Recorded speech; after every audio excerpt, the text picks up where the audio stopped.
Praise the Lord. കർത്താവിൻ്റെ അതിപരിശുദ്ധമായ നാമം ഈ നല്ല രാത്രിയുടെ വേളയിൽ വാഴ്ത്തപ്പെടുമാറാകട്ടെ.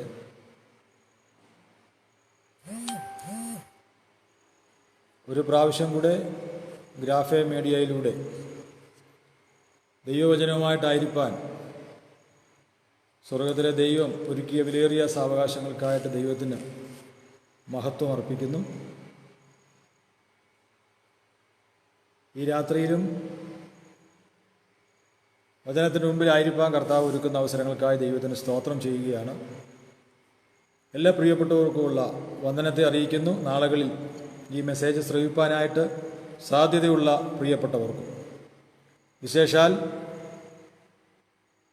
ഈ ഗ്രാഫേ മീഡിയയ്ക്ക് നേതൃത്വം കൊടുക്കുന്ന കർത്താവിൻ്റെ ദാസൻ പാസ്റ്റർ എ.വൈ. തോമസ് അവറുകൾ, പ്രിയപ്പെട്ടവരേവർക്കും ഉള്ള വന്ദനത്തെ അറിയിച്ചുകൊണ്ട് ഒരു വേദഭാഗം വായിപ്പാനായിട്ട് ആഗ്രഹിക്കുന്നു. എഫ്.എസ്. ലേഖനം അതിൻ്റെ 4-ാമത്തെ അധ്യായം 14-ാമത്തെ വാക്യം. എഫ്.എസ്. ലേഖനം 4-ാം അധ്യായം 14-ാം വാക്യം. അങ്ങനെ നാം ഇനിയും മനുഷ്യരുടെ ചതിയാലും ഉപായത്താലും തെറ്റിച്ച് കളയുന്ന തന്ത്രങ്ങളിൽ കുടുങ്ങിപ്പോകുവാൻ തക്കവണ്ണം ഉപദേശത്തിൻ്റെ ഓരോ കാറ്റിനാൽ അലഞ്ഞുഴലുന്ന ശിശുക്കളായിരിക്കാതെ സ്നേഹത്തിൽ സത്യം സംസാരിച്ചുകൊണ്ട് ക്രിസ്തു എന്ന തലയോളം സകലത്തിലും വളരുവാൻ ഇടയാകും. ഇന്ന് ഈ രാത്രിയിൽ അല്പസമയം പങ്കുവെപ്പാൻ ആഗ്രഹിക്കുന്ന വിഷയമെന്ന് പറയുന്നത് ആത്മീയമായ വളർച്ച എന്നുള്ള വിഷയത്തെ ആധാരമാക്കിയാണ്. ആത്മീയമായ വളർച്ച.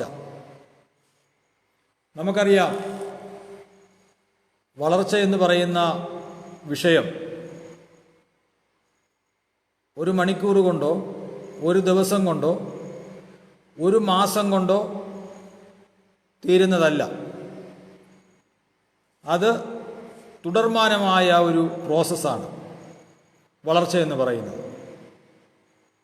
നമുക്കറിയാം, ഒരു സസ്യം അല്ലെങ്കിൽ ഒരു വൃക്ഷം വളരണമെങ്കിൽ, നന്നായിട്ട് വളർന്ന് ഫലം കൊടുക്കണമെങ്കിൽ ധാരാളം ഘടകങ്ങൾ ആവശ്യമാണ്. ഒരുപാട് ഘടകങ്ങൾ അതിനാവശ്യമാണ്. നമുക്കറിവുള്ള കാര്യമാണ്. സൂര്യപ്രകാശം വേണം, വെള്ളം വേണം, വളം വേണം, അതിന് പാകമായ മണ്ണ് വേണം. ഇങ്ങനെ ഒരുപാട് ഘടകങ്ങൾ വളർച്ചയ്ക്ക്, ഒരു സസ്യത്തിൻ്റെ വളർച്ചയ്ക്ക് ആവശ്യമാണ്. എത്ര വളമിട്ടാലും എത്ര വെള്ളം ഒഴിച്ചു കൊടുത്താലും സൂര്യപ്രകാശം ഏൽക്കാത്ത സ്ഥലത്താണ് നാം സസ്യത്തെ നട്ടിരിക്കുന്നതെങ്കിൽ, ആ വൃക്ഷത്തെ നാം നട്ടിരിക്കുന്നതെങ്കിൽ ഒരിക്കലും അതിൽ നിന്ന് വേണ്ടത്ര ഒരു ഫലം കാണുവാനായിട്ട് കഴിയത്തില്ല. അപ്പോൾ സൂര്യപ്രകാശം ഒരു സസ്യത്തിൻ്റെ, ഒരു വൃക്ഷത്തിൻ്റെ വളർച്ചയ്ക്ക് ഏറ്റവും അത്യന്താപേക്ഷിതമാണ് സൂര്യപ്രകാശം എന്നുള്ളത്. അപ്പോൾ തന്നെ നമ്മൾ ചുറ്റുപാടുകളിലേക്ക്, നമ്മുടെ പുരയിടത്തിലേക്കൊക്കെ നോക്കിയാൽ നമുക്ക് കാണാൻ കഴിയുന്ന ഒരു കാര്യം, ചില സസ്യങ്ങളുടെ മീതെ മറ്റുള്ള വൃക്ഷങ്ങളുടെ പടപ്പുകൾ, വള്ളിക്കെട്ടുകളൊക്കെ കടക്കുന്നത് മുഖാന്തരം ഈ സൂര്യപ്രകാശം ശരിയായ ദിശയിൽ ഈ സസ്യത്തിന്, ഈ വൃക്ഷത്തിന് ആഗിരണം ചെയ്യുവാൻ കഴിയാതെ അതിൻ്റെ വളർച്ചയ്ക്ക് തടസ്സം നിൽക്കുന്ന അനുഭവങ്ങൾ നമുക്ക് കാണുവാനായിട്ട് കഴിയുന്നുണ്ട്. ഇതുപോലെ ആത്മീയ ജീവിതത്തിലും നീതിസൂര്യനായ ദൈവത്തിൽ നിന്ന്, ക്രിസ്തുവിൽ നിന്ന് നമുക്ക് വരേണ്ടുന്ന അനുഗ്രഹങ്ങളും അഥവാ നമ്മുടെ വളർച്ചയ്ക്ക് ആധാരമായിരിക്കുന്ന ആ പ്രത്യേകമായ അനുഭവങ്ങൾ നമുക്ക് ലഭിക്കുവാൻ കഴിയാതെ ആ നീതിസൂര്യനെ മറയ്ക്കുന്ന അനുഭവങ്ങൾ മനുഷ്യ ജീവിതത്തിൽ ഉണ്ടാകാറുണ്ട്. അതാ ഞാൻ ആരംഭത്തിൽ പറഞ്ഞേ, വളർച്ച എന്ന് പറയുന്നത് ഒരു പ്രത്യേക സമയത്ത്, ഒരു മണിക്കൂർ കൊണ്ടുണ്ടാകുന്ന വസ്തുതയല്ല. നമുക്കറിയാമല്ലോ, ചിലരൊക്കെ ആത്മീയമായിട്ട് ഒരു പ്രത്യേകമായ തലത്തിൽ എത്തിച്ചേരുകയും ഒരു പ്രത്യേക ഇൻട്രസ്റ്റ് ഒക്കെ ആത്മീയ വിഷയത്തോട് കാണിക്കുകയും ഒക്കെ ചെയ്യുന്നത് നമ്മൾ കണ്ടിട്ടുണ്ട്. എന്നാൽ അധികം നാൾ അത് തുടരുവാനായിട്ട് കഴിയാതെ പിന്മാറ്റത്തിൽ പോയ ഒത്തിരി പേരെ നമുക്ക് ചുറ്റുപാടുകളിലേക്ക് നോക്കിയാൽ കാണുവാൻ കഴിയുന്നുണ്ട്. അപ്പോൾ ആത്മീയമായ ഒരു വളർച്ച എന്ന് പറയുന്നത് അതൊരു കണ്ടിന്യൂസ് പ്രോസസ്സാണ്. അത് ഒരു നിമിഷം കൊണ്ട് സംഭവിക്കുന്നതല്ല. അതിന് നീതിസൂര്യനായ ക്രിസ്തുവിൻ്റെ ആ പ്രകാശമയമായ അനുഭവം അതിനാവശ്യമാണ്. സ്തോത്രം. അപ്പോൾ എന്തെങ്കിലും വള്ളിക്കെട്ടുകൾ ആ പ്രകാശം നമ്മളിൽ നിന്ന് അകറ്റിക്കളയുന്നതായിട്ടുണ്ടെങ്കിൽ അതിനെ, ആ വള്ളിക്കെട്ടിനെ എന്നേക്കുമായിട്ട് ഇല്ലായ്മയാക്കുവാനായി നമുക്ക് കഴിയുന്നെങ്കിൽ മാത്രമേ ഒരു നല്ല വളർച്ച നമുക്ക് കാഴ്ചവെക്കാനായിട്ട് കഴിയത്തുള്ളൂ. അതുപോലെ ഒരു നല്ല നിലം ആവശ്യമാണ്. നല്ല നിലം. കർത്താവായ യേശുക്രിസ്തു വിത്ത് വിതയ്ക്കാൻ പോയ ആ ഉപമയിൽ ഇപ്രകാരം പറയുന്നുണ്ട്: മുള്ളിനിടയിൽ വീണെന്നും വഴിയരികെ വീണെന്നും പാറസ്ഥലത്ത് വീണെന്നും ഒക്കെ പറഞ്ഞു വന്ന് ഒടുവിൽ പറയുന്നുണ്ട്, ചിലത് നല്ല സ്ഥലത്ത് വീണു. നല്ല സ്ഥലത്ത് വീണ വിത്താണ് 100, 30, 60, 100 മേനി ഫലം കൊടുത്തതായിട്ട് നമുക്ക് കാണുവാനായിട്ട് കഴിയുന്നുണ്ട്. സ്തോത്രം. അപ്പോൾ അങ്ങനെയെങ്കിൽ ഒരു നല്ല നിലം ആവശ്യമാണ്. എന്താണ് ഈ നല്ല നിലമെന്ന് പറഞ്ഞാൽ, നാം ഒരു നല്ല ഹൃദയത്തിന് ഉടമയായിരുന്നാൽ മാത്രമേ, അഥവാ വചനം കേട്ട് ഗ്രഹിക്കുന്ന ഒരവസ്ഥ നമുക്കുണ്ടെങ്കിൽ മാത്രമേ വിത്ത് നല്ല നിലത്ത് വീണതിൻ്റെ അനുഭവം, ആ ഫലം നമ്മളിൽ നിന്ന് പുറത്തേക്ക് വരുവാനായിട്ട് കഴിയുന്നുണ്ട്. 80-ാം സങ്കീർത്തനം അതിൻ്റെ ഒരു വാക്യം ഞാൻ ഈ തരണത്തിൽ ഓർക്കുന്നു. അവിടെ സങ്കീർത്തനക്കാരൻ പറയുകയാണ്: നീ മിസ്രൈമിൽ നിന്ന് ഒരു മുന്തിരിവള്ളി കൊണ്ടുവന്നു, ജാതികളെ നീക്കി കളഞ്ഞിട്ട് അതിനെ നട്ടു, നീ അതിന് തടമെടുത്തു, അത് വേരൂന്നി ദേശത്ത് പടർന്നു. അപ്പോൾ ഒരു വളർച്ച, ഒരു പടർപ്പ്, ഒരു ശക്തമായ ഒരു വളർച്ച ആവശ്യമാണെങ്കിൽ അവിടെ ചെയ്ത കാര്യങ്ങൾ നമുക്ക് കാണാൻ കഴിയുന്നുണ്ട്. ആ മുന്തിരിവള്ളിയെ കൊണ്ടുവന്ന് നല്ല തരത്തിലുള്ള മുന്തിരിയാണ്, ജാതികളെ നീക്കിക്കളഞ്ഞിട്ട് അതിനെ നട്ടു എന്നാണ് നമുക്ക് സങ്കീർത്തനത്തിൽ വായിപ്പാൻ കഴിയുന്നത്. അപ്പോൾ ചില മണ്ഡലങ്ങളെ നീക്കിയിട്ട് ആ മുന്തിരിവള്ളിയെ അവിടെ നടുകയാണ്. നടുക മാത്രമല്ല, അതിന് തടവെടുക്കുക, കിളച്ചു കൊടുക്കുക. അപ്പോൾ ഇങ്ങനെയൊക്കെ ചെയ്തെങ്കിൽ മാത്രമേ ശരിയായ രീതിയിലുള്ള വളർച്ച കാണുവാനായിട്ട് കഴിയുന്നുള്ളൂ. ദൈവമക്കളായ നമ്മുടെ ജീവിതത്തിൽ നാം പരിശോധിച്ചാൽ നമുക്ക് വളരുവാൻ, നമുക്ക് ഫലം പുറപ്പെടുവിക്കുവാൻ ഒക്കെയുള്ള എത്രയോ സന്ദർഭങ്ങളാണ് ഓരോ സംഭവങ്ങളിലൂടെയും ദൈവം നമ്മുടെ ജീവിതത്തിൽ തരുന്നത്. വചന കേൾവിയിലൂടെ ദൈവം തരുന്നത്, കൂട്ടായ്മയിലൂടെ ദൈവം തരുന്നത്. ഇങ്ങനെയുള്ള സംഭവങ്ങൾ, വചനം കേൾക്കുവാൻ ദൈവം നമുക്ക് അവസരം തരുമ്പോൾ ഓർക്കണം, ഒന്നുകൂടെ കിളച്ച് വളമിടുന്ന ഒരു പ്രക്രിയയാണത്. ഒരു കൂട്ടായ്മയ്ക്ക് സംബന്ധിപ്പാൻ ദൈവം നമുക്ക് അവസരം തന്നെങ്കിൽ ഓർക്കണം, അല്പം കൂടെ വെള്ളം ഒഴിച്ചു തരികയാണ്. എൻ്റെ വളർച്ചയ്ക്ക് ആവശ്യമായ നല്ല ഫലത്തെ യജമാനൻ പ്രതീക്ഷിക്കുന്നത് കൊണ്ട് അതിനുള്ള ഓരോ അവസരങ്ങളെ ദൈവം എൻ്റെ ജീവിതത്തിൽ ഒരുക്കുകയാണെന്ന് ആ സംഭവങ്ങളിലൂടെയൊക്കെ നമ്മൾ മനസ്സിലാക്കണം. നമ്മുടെ ജീവിതയാത്രയിൽ, നമ്മുടെ ദൈനംദിന ജീവിതത്തിൽ കടന്നു വരുന്ന ഓരോ സംഭവങ്ങളും, നമ്മുടെ വ്യക്തി ജീവിതത്തിൽ, നമ്മുടെ കുടുംബ ജീവിതത്തിൽ, നമ്മുടെ ചുറ്റുപാടൊക്കെ കാണുന്ന സംഭവങ്ങൾ ക്രിസ്തുവിനോട് നമ്മെ അടുപ്പിക്കുന്ന സംഭവങ്ങളായി മാറുവാനായിട്ടിടയായിത്തീരണം. എഫെസ്യ ലേഖനം 4-ാം അധ്യായം 13 വാക്യങ്ങൾ നമ്മൾ വായിക്കുമ്പോൾ അതിൻ്റെ പ്രാരംഭവാക്യമാണല്ലോ ഞാൻ കുറിവാക്യമായിട്ട് വായിച്ചത്. അവിടെ വളർച്ചയെക്കുറിച്ചുള്ള, ആത്മീയ വളർച്ചയെക്കുറിച്ചുള്ള, എങ്ങനെയാ വളർച്ച പ്രാപിക്കാമെന്ന് അപ്പോസ്തലനായ പൗലോസ് വളരെ വ്യക്തമായിട്ട് ഇവിടെ പറയുന്നുണ്ട്.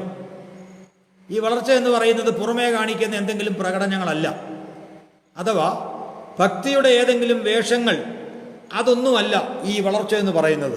ഒരു ദൈവവേദൻ്റെ വളർച്ച എന്ന് പറയുന്നത് പുറമേ കാണിക്കുന്ന ഒന്നുമല്ല. പിന്നെയോ അകത്തെ മനുഷ്യൻ്റെ ശക്തിപ്പെടലാണ്, അകത്തെ മനുഷ്യൻ്റെ വളർച്ചയാണ് യഥാർത്ഥ ആത്മീയ വളർച്ച എന്ന് പറയുന്നത്. ചിലർക്കൊക്കെ ദൈവവചനം കേൾക്കുമ്പോൾ, അഥവാ ബൈബിൾ വായിച്ചാൽ, കൂട്ടായ്മയൊക്കെ ആചരിച്ച് കഴിയുമ്പോൾ, അല്പം ദൈവത്തോട് അടുക്കുന്ന ഉടനെ പുറമേയൊക്കെ ചില ഒത്തിരി മാറ്റങ്ങൾ നമുക്ക് കാണുവാൻ കഴിയുന്നുണ്ട്. പുറമേ ഒരുപാട് വ്യത്യാസങ്ങൾ വരും, വാക്കുകൾക്കൊക്കെ മാറ്റം വരും, പുറമേ ഒത്തിരി ചേഞ്ചുകൾ വരും, വസ്ത്ര ധാരണത്തിലൊക്കെ മാറ്റം വരും, ഇടപാടുകളിലൊക്കെ മാറ്റം വരും. പക്ഷെ ഉള്ളിൽ ആ സമയത്തും വലിയ മാറ്റമൊന്നും വരുന്നതായിട്ട് കാണുവാനായിട്ട് കഴിയുന്നില്ല. പുറമേ അതെന്തിനാണെന്നറിയാം, മറ്റുള്ളവരെ കാണിക്കുവാൻ, മറ്റുള്ളവരെ, സഭയിലെ പാസ്റ്ററെയോ അല്ലെങ്കിൽ ആ ഭവനത്തിലെ മറ്റ് മുതിർന്നവരെയോ അല്ലെങ്കിൽ കൂടെ സഹകരിക്കുന്ന പ്രിയപ്പെട്ടവരെയോ അല്ലെങ്കിൽ സമൂഹത്തിൽ ഒരു നല്ല മാന്യനാണെന്ന് വരുത്തി തീർക്കാനോ ഒക്കെ എന്തെങ്കിലുമൊക്കെ പുറമെ ചില പ്രകടനങ്ങൾ കാണിക്കുവാൻ, ഇതിനെയൊന്നും നമുക്ക് ആത്മീയ വളർച്ച എന്ന് ഒന്നും പറയാനായിട്ട് കഴിയത്തില്ല. ആത്മീയ വളർച്ച എന്ന് പറയുന്നത് അകത്തെ മനുഷ്യൻ്റെ വളർച്ചയാണ്.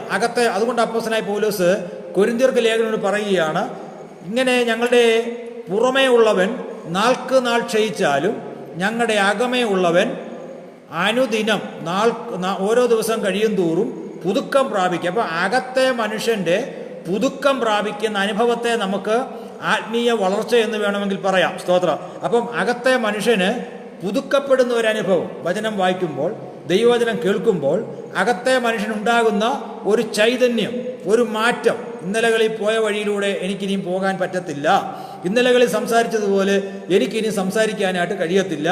ഇന്നലകളിലെ ഇടപാടുകൾ പോലെയുള്ള ഇടപാടുകൾ എനിക്ക് ചെയ്യാനായിട്ട് കഴിയത്തില്ല. എനിക്ക് ആത്മീയമായി വളരണം. ആന്തരികമായി ഉണ്ടാകുന്ന വലിയൊരു മാറ്റം അവന് സംഭവിക്കുകയാണ്. മറ്റുള്ളവർ, സങ്കീർത്തനക്കാരൻ പറഞ്ഞല്ലോ, ഞാൻ പലർക്കും ഒരു അത്ഭുതമായിരിക്കുന്നു എന്ന് പറഞ്ഞതുപോലെ മറ്റുള്ളവർ ഈ വ്യക്തിത്വത്തെ നോക്കി വലിയൊരു ചേഞ്ച് അവന് കാണുന്ന ഒരു അനുഭവം, ആത്മീയമായ ഒരു വളർച്ച ആണ് നമുക്കവിടെ കാണുവാനായിട്ട് കഴിയുന്നത്.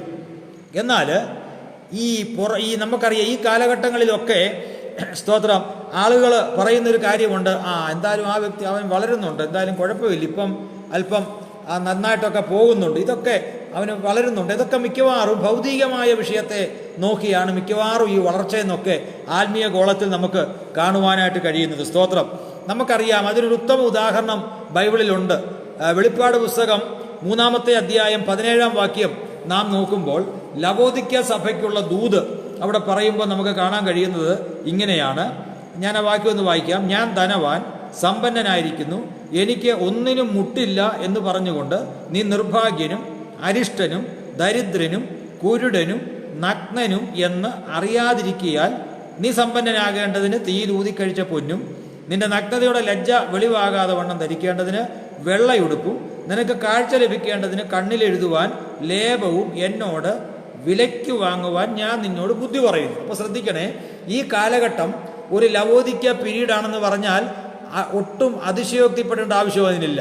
ഇന്നത്തെ ആത്മീയതയുടെ ഏറ്റവും വലിയ പുഴുക്കുത്ത് എന്തെന്ന് ചോദിച്ചു കഴിഞ്ഞാൽ, വളർച്ച എത്തി എന്നുള്ള ഒരു ദുരഭിമാനത്തോടെ, പൂർണ്ണമായി വളർന്നു കഴിഞ്ഞു എന്നുള്ള ഒരു പ്രത്യേക അനുഭവത്തിൽ വിശ്വാസികൾ മുന്നോട്ട് പോകുന്നു എന്നുള്ളതാണ് ഇന്നത്തെ ആത്മീയതയുടെ വലിയ, അല്ലെങ്കിൽ ഇന്നത്തെ സഭയുടെ ഏറ്റവും വലിയ പുഴുക്കത്തെന്ന് പറയുന്നത്. ആത്മീയ വളർച്ച എത്തി എന്ന് അഭിനയിക്കുന്നവരെ കൊണ്ട് സഭാ പ്രതലങ്ങൾ നിറഞ്ഞിരിക്കുന്ന ഒരനുഭവമാണ് നമുക്ക് കാണുവാനായിട്ട് കഴിയുന്നത്. അപ്പോൾ ആത്മീയ വളർച്ച എത്തിയെന്ന് ജനം അഭിമാനിക്കുകയാണ്. അല്പം കൂടെ ഒന്ന് മെച്ചപ്പെടണമെന്നോ അല്പം കൂടെ വളരാനുണ്ടെന്നോ ഈ രീതിയിൽ പോയാൽ ശരിയാകത്തില്ലെന്നോ ഒക്കെ ഈ വർത്തമാന കാലഘട്ടത്തിൽ ആരോടെങ്കിലും നമ്മൾ പറഞ്ഞാൽ ആ കേൾക്കുന്ന വ്യക്തിക്ക് അത് അല്പം പോലും ഇഷ്ടപ്പെടത്തില്ല. കാരണം അതിൻ്റെ അർത്ഥം എന്തെന്ന് ചോദിച്ചു കഴിഞ്ഞാൽ, ഉള്ളിൻ്റെ ഉള്ളിൽ ആ വ്യക്തി ധരിച്ചിരിക്കുന്നത്, ഞാൻ മിക്കവാറും ഒക്കെ വളർന്നു കഴിഞ്ഞു, ഇനിയും എനിക്ക് വളർച്ചയുടെ ആവശ്യമൊന്നുമില്ല, ഈ പോയ പോലെയൊക്കെ, ഈ പോകുന്നത് പോലെയൊക്കെ മുന്നോട്ട് പോയി കഴിഞ്ഞാൽ എനിക്ക് സ്വർഗത്തിലെത്താൻ കഴിയും എന്നുള്ള ഒരനുഭവമാണ് ഈ കാലത്തെ പ്രിയപ്പെട്ടവരിൽ കടന്നു പിടിച്ചിരിക്കുന്ന ഒരു വലിയ ദൗർഭാഗ്യാവസ്ഥ എന്ന് പറയുന്നത്. നമുക്കറിയാം, ബൈബിൾ നോക്കുമ്പോൾ പൗലോസ് പറയുന്നുണ്ട്, കാലം നോക്കിയാൽ ഉപദേഷ്ടാക്കന്മാരായിരിക്കേണ്ടുന്നവരാണ് നിങ്ങൾ. അപ്പോൾ നോക്കിയേ, കാലം നോക്കിയാൽ ആരായിരിക്കണം? ഉപദേഷ്ടാക്കന്മാരായിരിക്കണം. എന്നാൽ ഇപ്പോഴും നിങ്ങൾക്ക് കട്ടിയുള്ള ആഹാരം കഴിപ്പാനായിട്ട് പ്രാപ്തിയായിട്ടില്ല. ഇപ്പോഴും നിങ്ങൾ പാലാണ് നിങ്ങൾ ഇപ്പോഴും കുടിക്കുന്നത്.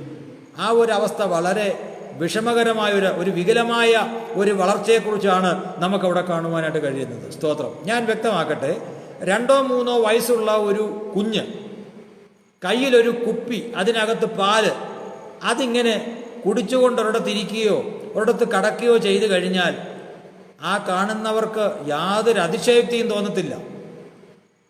ഒരു കുഞ്ഞ് കടന്ന് പാല് കുടിക്കുന്നു, അത് കാണുമ്പോൾ ആ കാണുന്നവർക്കൊരു സന്തോഷം ഉള്ളിൽ ഉണ്ടാകുവാനായിട്ട് ഇടയായിത്തീരും. അതിനകത്ത് യാതൊരു അതിശയോക്തിയും നമുക്ക് കാണുവാനായിട്ട് കഴിയത്തില്ല. എന്നാൽ 2-3 വയസ്സുള്ള ഈ കുഞ്ഞിന് പകരം ഒരു 23 വയസ്സുള്ള ഒരു ചെറുപ്പക്കാരൻ കയ്യിലൊരു കുപ്പി പാലും കുടിച്ചുകൊണ്ട് ഒരിടത്തിരിക്കുകയോ ഒരിടത്തൂടെ നടക്കുകയോ ചെയ്യുന്നത് കണ്ടു കഴിഞ്ഞാൽ അത് നോക്കുന്നവർ അല്പം കൂടെ ആ വ്യക്തിയെ ശ്രദ്ധിപ്പാനിടയായിത്തീരും. കാരണം അതൊരു വികലമായ കാഴ്ചപ്പാടാണ്. നമുക്കറിയാം, ഈ നഴ്സറിയിലും മറ്റുമൊക്കെ പഠിക്കുന്ന കൊച്ചു കുട്ടികളെ നമ്മൾ ഒന്ന് സൂക്ഷ്മ പരിശോധനയ്ക്ക് തയ്യാറാക്കി നോക്കിയാൽ നമുക്കറിയാം, അവരുടെ പോക്കറ്റിലും അവരുടെ ഡ്രോയറിലുമൊക്കെ ഒരുപാട് ഉപയോഗശൂന്യമായ വസ്തുതകളെ നമുക്ക് കണ്ടെത്തുവാനായിട്ട് കഴിയും. അവർക്ക് ചിലപ്പോൾ ഒരു ചെറിയ ബോക്സ് അവരുടെ കാണും.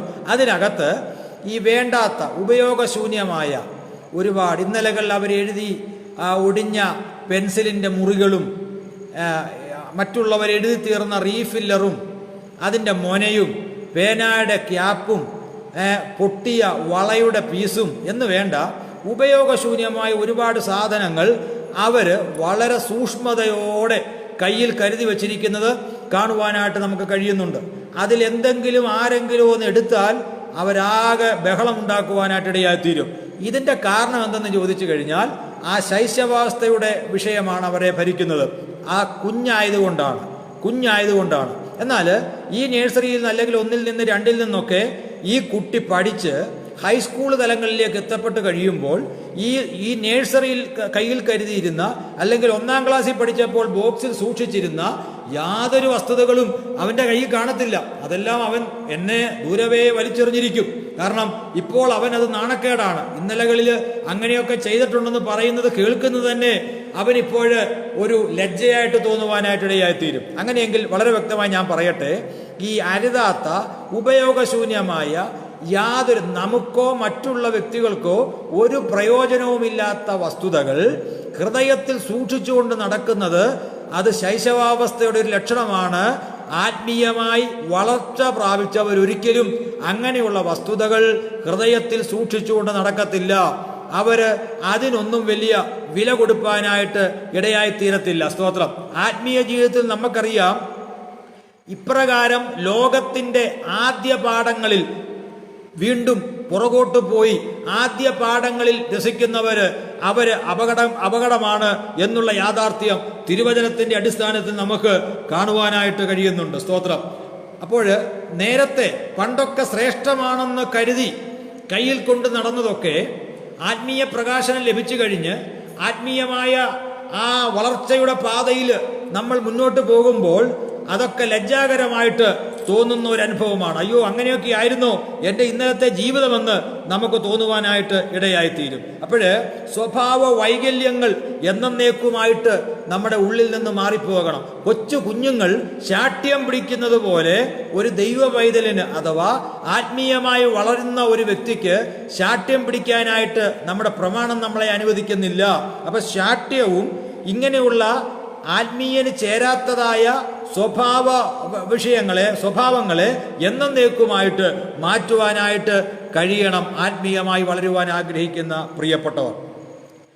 അതുപോലെ തന്നെ കുഞ്ഞുങ്ങളുടെ മറ്റൊരു പ്രത്യേകതയാണ്, പ്രാധാന്യം കൊടുക്കേണ്ട വസ്തുതയ്ക്കൊന്നും അവർ പ്രാധാന്യം കൊടുക്കത്തില്ല. വളരെ ഇമ്പോർട്ടൻ്റ് ആയിട്ടുള്ള കാര്യങ്ങൾ വളരെ ലാഘവത്തോടെയാണ് കുഞ്ഞുങ്ങൾ കൈകാര്യം ചെയ്യുന്നത്. എന്നാൽ യാതൊരു വിലയുമില്ലാത്ത വിഷയങ്ങളെ അവതിന് വളരെ ഗൗരവം കൊടുത്ത് അവർ ചെയ്യും. അതുപോലെ ഒരിക്കലും ഒരാത്മീയനത് പറ്റത്തില്ല. ആത്മീയമായി വളർച്ച പ്രാപിക്കുന്ന ഒരു വ്യക്തിക്ക് അങ്ങനെ ഒട്ടും ചെയ്യാൻ പറ്റത്തില്ല. കാരണം അവൻ നോക്കുന്നത് ഏതാണ് ഏറ്റവും പ്രധാനപ്പെട്ടത്, ഏതാണ് ഏറ്റവും ഗൗരവതരമായ വസ്തുത, അതിനാണ് ആ വ്യക്തി പ്രാധാന്യം കൊടുക്കുന്നത്. അപ്പോസ്തലനായ പൗലോസ് പറഞ്ഞില്ലേ, തനിക്കുണ്ടായിരുന്ന നേട്ടങ്ങൾ, തനിക്കുണ്ടായിരുന്ന ഡിഗ്രികൾ മറ്റുള്ളവരുടെ മുൻപിൽ എടുത്തു പറയാൻ ഹില്ലേൽ എന്ന് പറയുന്ന അതുപോലെ ഗമാലിയേലിന്റെ പാദപീഠത്തിലൊക്കെ ഇരുന്ന് പഠിച്ച, നമുക്കറിയാം ലോകം മുഴുവൻ നോക്കിക്കഴിഞ്ഞാൽ ഏതാണ്ട് 10-12 പേരിൽ കൂടുതൽ അവിടെ പ്രവേശനമില്ല. അങ്ങനെ അതിലൊരാളായിട്ട് പഠിച്ച വ്യക്തിയായിരുന്ന അപ്പോസ്തലനായ പൗലോസ്. എടുത്തു പറയാൻ ഒരുപാടുണ്ട്. ആർക്കെങ്കിലും ജഡത്തിൽ പ്രശംസിക്കാമെന്ന് പറഞ്ഞാൽ എനിക്ക് എത്രയധികം എന്നൊക്കെ ചോദിച്ച് താൻ പല കാര്യങ്ങൾ നിരത്തുന്നുണ്ട്. 8-ാം നാളിൽ പരിച്ഛേദനയേറ്റവൻ. നമുക്കറിയാം, യഹൂദനായി പിറന്ന ഒരു വ്യക്തിക്ക് മാത്രമേ 8-ാം നാളിൽ പരിച്ഛേദന ഏൽപ്പാനായിട്ട് കഴിയത്തുള്ളൂ. അല്ലാത്ത വ്യക്തിക്ക്, ജാതിയിൽ നിന്ന് കടന്നു വന്നവരൊക്കെ അവർക്കൊന്നും 8-ാം നാളിൽ പരിച്ഛേദന ഏൽപ്പാനായിട്ട് കഴിയത്തില്ല. വളരെ വ്യക്തമായി ഒരുപാട് കാര്യങ്ങൾ മറ്റുള്ളവർ മുമ്പിൽ എടുത്തു പറയുന്ന പൗലോസ് പറയുകയാണ്, ഇന്നടത്ത് ഞാൻ പഠിച്ചതാണെന്ന് പറഞ്ഞാൽ ശ്രോതാക്കളിൽ ആർക്കും ഞാനും ആ വർഷം അല്ലെങ്കിൽ തലേ വർഷം അവിടെ ഉണ്ടായിരുന്നു എന്ന് പറയാൻ തൻ്റെ ശ്രോതാക്കളിൽ ഒരുത്തനും അവിടെ കാണത്തില്ല. അപ്പോഴത്ര ഗൗരവതരമായ മൂല്യമുള്ള ഒരുപാട് കാര്യങ്ങൾ മറ്റുള്ളവരുടെ മുൻപിൽ എടുത്തു പറയാൻ തനിക്കുണ്ടായിരുന്നിട്ടും പൗലോസ് പറയുകയാണ്, ക്രിസ്തു നിമിത്തം ഞാൻ ഇവയെല്ലാം ഛേദമെന്നെണ്ണുകയാണ്, ചപ്പെന്നെണ്ണുകയാണ്, ചവറെന്നെണ്ണുകയാണ്. സ്തോത്രം. ഇന്ന് ഈ രാത്രി വേളയിൽ വളരെ വ്യക്തമായി ഞാൻ പറയട്ടെ, പല കുടുംബങ്ങളിലും പല സഭകളിലും പലയിടത്തും പല പ്രശ്നങ്ങളുടെയും പിൻപിൽ നാം ഒന്ന് പരിശോധിച്ച് നോക്കിക്കഴിഞ്ഞാൽ വില കുറഞ്ഞ ചില വസ്തുതകളെ എടുത്തുയർത്തി അതിനെ ഹൈലൈറ്റ് ചെയ്ത് ഏറ്റവും വില കുറഞ്ഞ ചില വസ്തുതകളുടെ പുറകെ പോയിട്ടാണ് പലയിടത്തും പ്രശ്നങ്ങൾ ഉണ്ടായിട്ടുള്ളത്. അപ്പോൾ പ്രയോജനം ഏതാണ്, ഇമ്പോർട്ടൻ്റ് ആയിട്ടുള്ളത് ഏതാണ്, അപ്രയോജനമായിട്ടുള്ളത് ഏതാണ്, സീരിയസ് കൊടുക്കേണ്ട വിഷയം ഏതാണ്, ലാഘവത്തോടെ കാണേണ്ട വിഷയം ഏതാണെന്ന് ആത്മീയമായി വളർച്ച പ്രാപിച്ച ഒരു ദൈവ പൈതലിന് മനസ്സിലാക്കുവാനായിട്ട് കഴിയും. അല്ലാത്തവർ വില കുറഞ്ഞ വസ്തുതയുടെ പുറകെ പോയി ഇതുപോലെയുള്ള പ്രശ്നങ്ങളിൽ ചെന്ന് ചാടുവാനായിട്ടിടയായിത്തീരും. സ്തോത്രം. 1 പത്രോസ് എഴുതിയ ലേഖനം 2-ാം അധ്യായം വളരെ ശ്രദ്ധേയമായ വാക്യങ്ങളാണ് അപ്പോസ്തലനായ പത്രോസ് അവിടെ പറയുന്നത്. 1 പത്രോസിന്റെ ലേഖനം 2-ാം അധ്യായം, അത് ഞാൻ 1-2 വാക്യങ്ങൾ ഒന്ന് വായിക്കുന്നു. അവിടെ ഇങ്ങനെയാണ് നമുക്ക് കാണാൻ കഴിയും. ആകയാൽ സകല ദുഷ്ടതയും എല്ലാ ചതിവും വ്യാജഭാവവും അസൂയയും എല്ലാ നുണയും നീക്കിക്കളഞ്ഞ് ഇപ്പോൾ ജനിച്ച ശിശുക്കളെപ്പോലെ രക്ഷയ്ക്കായി വളരുവാൻ വചനമെന്ന മായമില്ലാത്ത പാൽ കുടിപ്പാൻ വാഞ്ചിപ്പീൻ. ഇത് പുറത്തുള്ളവരോടല്ല അപ്പോസ്തലനായ പത്രോസ് പ്രതിപാദിക്കുന്നത്, പുറത്തുള്ളവരോടല്ല, അകത്തുള്ളവരോടാണ്. പൊന്തോസിലും ഗലാത്യയിലും കപ്പദോക്യയിലും ആസ്യയിലും ബിഥുന്യയിലും ചിതറിപ്പാർക്കുന്ന പരദേശികളും പിതാവായ ദൈവത്തിന്റെ മുന്നറിവിനൊത്തവണ്ണം ആത്മാവിന്റെ വിശദീകരണം പ്രാപിച്ച് അനുസരണം കാണിപ്പാനും യേശുക്രിസ്തുവിന്റെ രക്തത്താൽ തളിക്കപ്പെടുവാനുമായി വൃതന്മാരുമായവർക്ക് എഴുതുന്നത്. അപ്പൊ അകത്തുള്ളവരോട് പറയുകയാണ്, നിങ്ങളിലുള്ള സകല ദുഷ്ടത, ഇപ്പോഴും എന്തുണ്ട്? ഹൃദയത്തിൽ ദുഷ്ടതയുണ്ട്, ചതിവുണ്ട്, വ്യാജഭാവം എന്ന് പറഞ്ഞ വ്യാജഭാവം പറഞ്ഞാൽ നമുക്കറിയാം, അഭിനയിക്കുകയാണ്. ഞാൻ എന്തോ ആണെന്ന് അഭിനയിക്കുക, പക്ഷെ അതല്ല. അപ്പൊ അല്ലാതിരിക്കുന്ന ഒരു കാര്യം ആണെന്ന് വരുത്തി തീർക്കുന്നു, അതിനാ വ്യാജഭാവം എന്ന് പറയുന്നത്. നമുക്കറിയാം, കർത്താവായ യേശു ക്രിസ്തു ഭൂമിയിലായിരുന്ന സമയത്ത് അയ്യോ കഷ്ടമെന്ന് ശപിച്ച ഒരു കൂട്ടരാണ് കപടഭക്തിക്കാർ. ഭക്തി എന്ന് പറയുന്നില്ല, പക്ഷേ ഭക്തര് ആ കാലത്ത് ഒരുപാടുണ്ടായിരുന്നു. ഭക്തിയില്ല, ഭക്തിയുടെ വേഷം. നമുക്കറിയാം, അപ്പോസ്തലനായ പൗലോസ് തിമോഥെയോസിൽ ലേഖനത്തിൽ പറയുന്നുണ്ട്, അന്ത്യകാലത്ത് ദുർഘട സമയങ്ങൾ വരുമെന്നറിയാം. മനുഷ്യർ സ്വസ്നേഹികളും ദ്രവ്യാഗ്രഹികളും വമ്പ് പറയുന്നവരും ഏഷണിക്കാരും അങ്ങനെ പറഞ്ഞിട്ട് ഒടുവിൽ പറയുകയാണ്, ഇങ്ങനെ ഭക്തിയുടെ വേഷം ധരിച്ച് അതിന്റെ ശക്തിയെ ത്യജിക്കുന്നവരായിരിക്കുമെന്ന് വളരെ വ്യക്തമായിട്ട് അവിടെ പറയും. അപ്പോൾ ഭക്തിയില്ല, അതിന്റെ വേഷധാരികളായിട്ട് മുന്നോട്ട് പോകുന്ന ആളുകളുണ്ട്. സ്തോത്രം. അപ്പോൾ ഇതൊക്കെ മാറണമെങ്കിൽ വ്യാജഭാവം, അസൂയ ഇത് വർദ്ധിച്ചുകൊണ്ടിരിക്കുകയാണ് ഈ കാലഘട്ടത്തിൽ. അടുത്തത് എല്ലാ നുണ. ഒരാൾ പറഞ്ഞ വസ്തുത അത് മറ്റൊരാളോട് പറയേണ്ട ആവശ്യമില്ല, എന്നാൽ അറിഞ്ഞോ അറിയാതെയോ ഒരു വാർത്ത കിട്ടിക്കഴിഞ്ഞാൽ അതെല്ലാവരോടും അതിന് കുറെ കൂടെ അതിന് കാര്യങ്ങളൊക്കെ പിടിപ്പിച്ച് പറയുകയാണ്. എല്ലാ നുണയും ഇതൊക്കെ നീക്കിക്കളഞ്ഞ് രക്ഷയ്ക്കായി വളരുവാൻ, അപ്പം വളർച്ച പ്രാപിക്കണം. അതിനെന്ത് ചെയ്യണം? വചനമെന്ന മായമില്ലാത്ത പാല് കുടിപ്പാൻ നിങ്ങൾ അങ്ങനെ ഒരു ആഗ്രഹം ഉണ്ടാകണം. വചനമെന്ന മായമില്ലാത്ത പാൽ കുടിപ്പാൻ ഒരു വാഞ്ചയുണ്ടാകണം. ഒരു കാര്യം കൂടെ, ഒരു വ്യക്തിയെ കൂടെ എടുത്ത് ഓർപ്പിച്ച് ഞാൻ എൻ്റെ മെസ്സേജിന് ഇവിടെ സ്തോത്രം സമാപനം കുറിപ്പാൻ വേണ്ടി ആഗ്രഹിക്കുകയാണ്. അതിനാധാരമായിട്ട് യോഹന്നാൻ എഴുതിയ സുവിശേഷം അതിൻ്റെ 3-ാമത്തെ അധ്യായം 30-ാമത്തെ വാക്യം. യോഹന്നാൻ എഴുതിയ സുവിശേഷം അതിൻ്റെ 1-ാം അധ്യായം. യോഹന്നാൻ എഴുതിയ സുവിശേഷം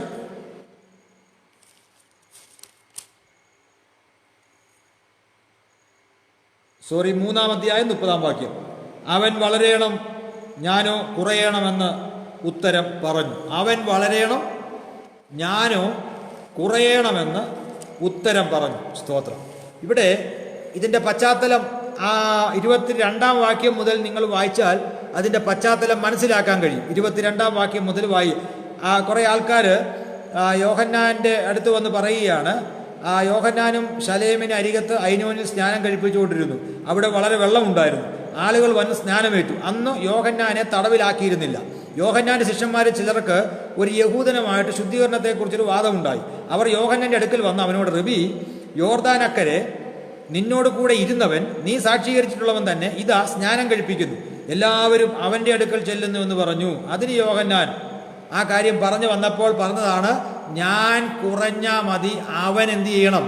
വളരണമെന്ന് വളരെ വ്യക്തമായിട്ട് പറയുകയാണ്. സ്തോത്രം. ഈ യോഹന്നാൻ സ്നാപനെ കുറിച്ച് നമ്മൾ ചിന്തിക്കുമ്പോൾ അല്പസമയമേ തനിക്ക് ലഭിച്ചുള്ളൂ. അപ്പം ലഭിച്ച സമയത്തിനുള്ളിൽ നിന്നുകൊണ്ട് ദൈവം ഫലമേൽപ്പിച്ച ദൗത്യം, ദൈവം അവന് കൊടുത്ത ദൗത്യം വളരെ ഭംഗിയായിട്ട് ചുരുക്കം സമയത്ത് നിന്നുകൊണ്ട് തികച്ച ഒരു ദൈവഭക്തനായ മനുഷ്യനായിരുന്നു യോഹന്നാൻ സ്നാപകൻ എന്ന് പറയുന്നത്. പുരോഹിത കുടുംബത്തിലാണ് ജനിച്ചതൊക്കെ. വേണമെങ്കിൽ അടുത്ത പുരോഹിതനായിട്ട് വേണമെങ്കിൽ തനിക്ക് ആകാമായിരുന്നു. എന്നാൽ ദൈവികമാകുന്ന അരുളപ്പാടിന്റെ വെളിച്ചത്തിൽ അങ്ങനെയുള്ള സുഖപരമായ അനുഭവങ്ങളൊക്കെ വിട്ടേച്ച് ദൈവത്തിന്റെ ദർശനപ്രകാരം, ദൈവം കൊടുത്ത ആലോചന പ്രകാരം, ദൈവം കൊടുത്ത അരുളപ്പാട് പ്രകാരം നേരെ അദ്ദേഹം മരുഭൂമിയിലേക്ക് പോവുകയാണ്.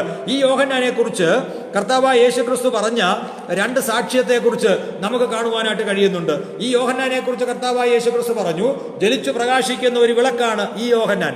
അത് മാത്രമല്ല, സ്ത്രീകളിൽ നിന്ന് ജനിച്ചവരിൽ ഏറ്റവും വലിയവനാണ് ഈ യോഹന്നാൻ. സ്തോത്രം. അപ്പോൾ മരുഭൂമിയിൽ ലളിത ജീവിതം നയിച്ച തനിക്ക് പ്രകൃതി ഭക്ഷണം ഒരുക്കുകയാണ്.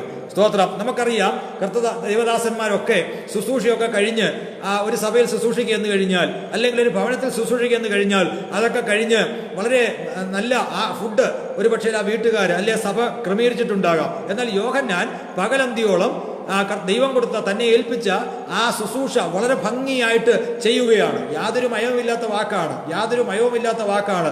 ആര് കേട്ടാലും ഒരു പരുക്കൻ സൗണ്ടാണ് അദ്ദേഹത്തിനുള്ളത്. ആരുടെയും മുഖം നോക്കാതെ ദൂത് ഉള്ളതുപോലെ വിളിച്ചു പറയുന്ന ഒരു ഭക്തനാണ് യോഹന്നാൻ എന്ന് പറയുന്നത്. സ്തോത്രം. ഇങ്ങനെയുള്ള ചില പ്രത്യേക ഗുണഗണങ്ങൾ തനിക്കുണ്ടായിരുന്നു. മുഖം നോക്കാതെ ദൂത് വിളിച്ചു പറയും. ആരാണോ വ്യക്തി അത് വിഷയമല്ല.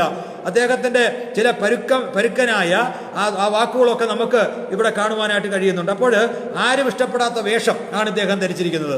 തനിക്ക് ഭക്ഷണം ഒരുക്കുവാൻ ആരുമില്ലായിരുന്നു. തനിക്ക് കയറിക്കെടുക്കുവാൻ അല്ലെങ്കിൽ തനിക്ക് സ്തോത്രം വിശ്രമിക്കുവാൻ മണിമന്ദിരങ്ങളൊന്നുമില്ലായിരുന്നു. സ്തോത്രം. അങ്ങനെയുള്ള യോഹന്നാന് വേണ്ടി ദൈവത്തിന്റെ അരുളപ്പാട്, ദൈവത്തിന്റെ ആലോചന ഏറ്റെടുത്ത് ഇറങ്ങിത്തിരിച്ച യോഹന്നാന് വേണ്ടി പ്രകൃതി ഭക്ഷണം ക്രമീകരിപ്പാനായിട്ട് ഇടയായി തീർന്നു. സ്തോത്രം. ഈ യോഹന്നാന്റെ ആത്യന്തികമായ ലക്ഷ്യം, ആഗ്രഹം, ഞാൻ കുറഞ്ഞാൽ മതി, ക്രിസ്തു വളരണം. ഇതായിരുന്നു യോഹന്നാന്റെ ഏറ്റവും വലിയ ലക്ഷ്യം. അങ്ങനെ യോഹന്നാനിൽ ക്രിസ്തു വളരാൻ തുടങ്ങി. സ്തോത്രം. ഹല്ലേലൂയ. ക്രിസ്തു വളർന്നപ്പോൾ തൻ്റെ ജീവിതത്തിൽ തനിക്കൊരു പ്രത്യേക കാഴ്ചപ്പാട് ലഭിച്ചു. ലൂക്കോസ് എഴുതിയ സുവിശേഷം 3-ാമത്തെ അധ്യായം, ലൂക്കോസ് എഴുതിയ സുവിശേഷം 3-ാം അധ്യായം അതിൻ്റെ 4-ാം വാക്യം. മരുഭൂമിയിൽ വിളിച്ചു പറയുന്നവന്റെ വാക്കാവിത്, കർത്താവിന്റെ വഴി ഒരുക്കുവീൻ, അവന്റെ പാത നിരപ്പാക്കുവീൻ. യോഹന്നാൻ ഒന്നാമത് ചെയ്തത് കർത്താവായ യേശു ക്രിസ്തുവിന് വഴി ഒരുക്കുവാനായിട്ടിടയായി തീർന്നു. യോഹന്നാൻ ചെയ്ത ഒന്നാമത്തെ കാര്യം, കടന്നു വരുന്ന കർത്താവായ യേശു ക്രിസ്തുവിന് വഴിയൊരുക്കി. എന്താ വഴിയൊരുക്കുന്നത്? നമുക്കറിയാം. മലാഖി കഴിഞ്ഞു കഴിഞ്ഞാൽ പുതിയ നിയമത്തിലേക്ക് വരുമ്പോൾ, അതായത് പഴയ നിയമത്തിന്റെയും പുതിയ നിയമത്തിന്റെ ഇടയ്ക്കുള്ള ഒരു 400 വർഷക്കാലം, അത് ഡാർക്ക് ഏജ് ആയിട്ട്, ഇരുണ്ട കാലഘട്ടമായിട്ട് ചരിത്രത്തിൽ നമുക്ക് കാണുവാൻ കഴിയുന്നുണ്ട്. ഈ സമയത്ത് ദൈവത്തിന്റെ ആലോചന മനുഷ്യൻ ലഭിക്കുന്നില്ല, അരുളപ്പാട് ലഭിക്കുന്നില്ല, ദൈവമായിട്ടുള്ള യാതൊരു സംവാദവും നടക്കുന്നില്ല. ദൈവം ഈ ജനത്തോട് ഒരു ഇടപാടുമില്ലാത്തൊരു പ്രത്യേക ഒരു അനുഭവമാണ് ആ സമയത്ത്. പ്രവാചക ശബ്ദമില്ലാത്തൊരു കാലഘട്ടം, ഇരുണ്ട കാലഘട്ടമായിട്ട് അവശേഷിക്കുകയാണ്. ഈ ഇരുണ്ട കാലഘട്ടത്തിൽ ദൈവസന്നിധിയിൽ നിന്ന്, ദൈവത്തിൽ നിന്ന് ജനം അകന്നു മാറുകയാണ്. ഞാനല്ലാതെ അന്യ ദൈവം ഉണ്ടാകരുതെന്ന് കൽപ്പിച്ച ജനമൊക്കെ, അവരൊക്കെ ആ വിഗ്രഹങ്ങളുടെ അടുത്തേക്ക് ചെല്ലുകയാണ്. അതിന്റെ മുമ്പിൽ പ്രതിഷ്ഠ അർപ്പിച്ച് അതിനുവേണ്ടി പർവ്വതങ്ങൾ കയറി, കുന്നുകൾ കയറി അവർ സായുജ്യമണയുകയാണ്. ഈ സാഹചര്യത്തിൽ എല്ലാ ജഡവും ദൈവത്തിന്റെ രക്ഷയെ കാണണമെന്ന് വ്യക്തമായി ബോധ്യമുണ്ടായിരുന്ന ഈ യോഹന്നാൻ സ്നാപകൻ കർത്താവിന് വേണ്ടി വഴിയൊരുക്കുകയാണ്. സ്തോത്രം. നീണ്ട വർഷങ്ങൾക്ക് ശേഷം മുഴങ്ങിക്കേട്ട പ്രവാചക ശബ്ദത്തിന്റെ മുമ്പിൽ ഹെരോദ്യർ, സദൂക്യര് എന്ന് വേണ്ട പരീശന്മാര്, ശാസ്ത്രിമാര്, ഇവരൊക്കെ ഭയപ്പെടുവാനിടയായി തീർന്നു. അവരൊക്കെ ആ കൈകൂപ്പി നിൽക്കുകയാണ്. ഞങ്ങൾ എന്ത് ചെയ്യണമെന്നൊക്കെ ചോദിച്ച് അവരുടെ ഹൃദയത്തില് ഇന്നലകളിൽ നഷ്ടപ്പെട്ടു പോയ ആ ദൈവിക ചിന്ത വീണ്ടും അങ്കുരിപ്പാനായിട്ടിടയായി തീർന്നു. വളരെ വ്യക്തമായി ദൈവത്തിന്റെ വചനം, അല്ലെങ്കിൽ മാനസാന്തര സുവിശേഷത്തിന്റെ ആ ദൂത് യോഹന്നാൻ ജനത്തോട് വിളിച്ചു പറയുകയാണ്. സ്തോത്ര. അങ്ങനെ ഇരിക്കുന്ന ഈ സാഹചര്യത്തിൽ ജനത്തിന്റെ ഹൃദയത്തിലേക്ക് ദൈവത്തിൻ്റെതായ വചനം ചെല്ലുവാനായിട്ടിടയായി തീർന്നു. അന്ന് യോഹന്നാൻ ഇങ്ങനെ കർത്താവിന് വഴിയൊരുക്കിയെങ്കിൽ ഇന്ന് നമ്മൾ ചെയ്യേണ്ട കാര്യം, ഇതുവരെ കർത്താവായ യേശുക്രിസ്തുവിനെ സ്വീകരിച്ചിട്ടില്ലാത്ത പ്രിയപ്പെട്ടവരുണ്ടെങ്കിൽ അവർക്ക് വേണ്ടി നാമും ഈ കാര്യം ചെയ്യണം. യോഹന്നാൻ കർത്താവായ യേശുക്രിസ്തുവിന്റെ പ്രഥമ വരവിന് വേണ്ടി കാര്യങ്ങൾ ക്രമീകരിച്ചെങ്കിൽ നമുക്ക് പറയാൻ അതിനേക്കാൾ ശ്രേഷ്ഠകരമായ ഒരു ദൂത് ഇന്ന് നമ്മുടെ പക്കലുണ്ട്. അതെന്താണെന്നറിയാമോ? സ്വതന്ത്രം. നമ്മുടെ കർത്താവ് വേഗം വരുന്നു.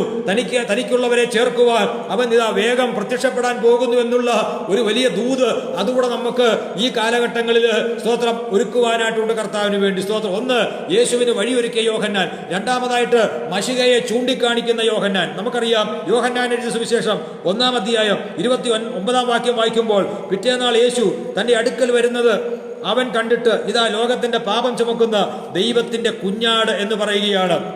ഈ പ്രത്യേക സാഹചര്യത്തിൽ ഞാൻ മുമ്പേ പറഞ്ഞതുപോലെ ഇരുണ്ട കാലഘട്ടത്തിൽ യേശു ആരാണെന്നറിയത്തില്ല, ജനത്തിനറിയത്തില്ല. 12-ാം വയസ്സിൽ ആലയത്തിൽ വന്ന് അവന്റെ വാക്കുകൾ കേട്ടവരൊക്കെ വിസ്മയം തോന്നിയെങ്കിലും സ്തോത്രം, യേശു ദൈവപുത്രൻ എന്ന് ആ സമയത്ത് അവരറിഞ്ഞിരുന്നില്ല. ഇത് ദൈവപുത്രനാണെന്ന് അവർക്ക് അറിയത്തില്ല. അവരൊക്കെ യേശുവിന്റെ വാക്കിന്റെ മുമ്പിൽ വിസ്മയം തോന്നി, പക്ഷെങ്കിൽ ദൈവപുത്രനാണെന്ന് പിടികിട്ടിയില്ല. പിന്നീട് ഒരു 18 വർഷത്തിന് ശേഷം പരസ്യ ശുശ്രൂഷ ആരംഭത്തിൽ ഇതാ സ്നാനമേൽപ്പാൻ വേണ്ടി കർത്താവായ യേശു ക്രിസ്തു ഇറങ്ങി ഇറങ്ങി വരികയാണ്.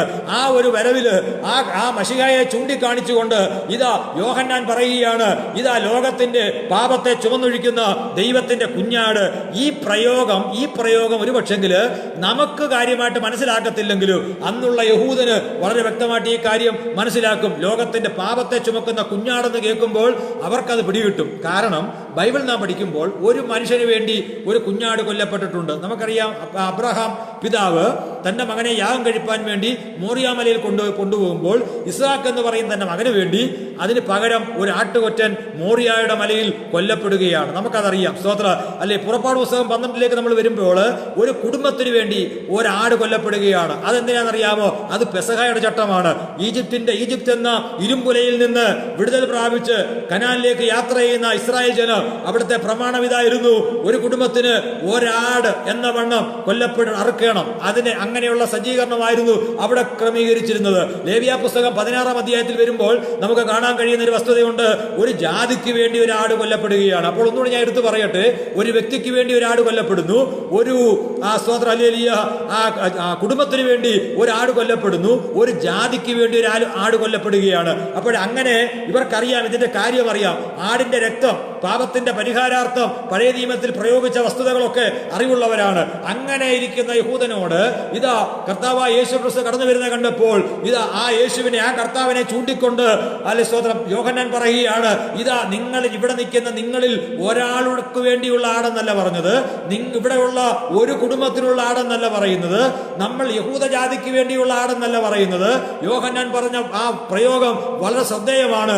ലോകത്തിന്റെ പാപത്തെ ചുമക്കുന്ന ദൈവത്തിന്റെ കുഞ്ഞാട്. എത്ര പ്രിയപ്പെട്ടവർക്ക് ഈ പറയുന്ന വസ്തുത മനസ്സിലാകുന്നുണ്ട്? ഇത് ഒരു വ്യക്തിയുടെ പാപം മാത്രം പോക്കുന്ന കുഞ്ഞാടല്ല, ഇത് ഒരു കുടുംബത്തിന്റെ പാപം മാത്രം പോക്കുന്ന കുഞ്ഞാടല്ല, ഇത് ഏതെങ്കിലും ഒരു ജാതിയുടെ മാത്രം ഹല്ലേലൂയ സ്തോത്ര പാപത്തെ ചുമക്കുന്ന കുഞ്ഞാടല്ല.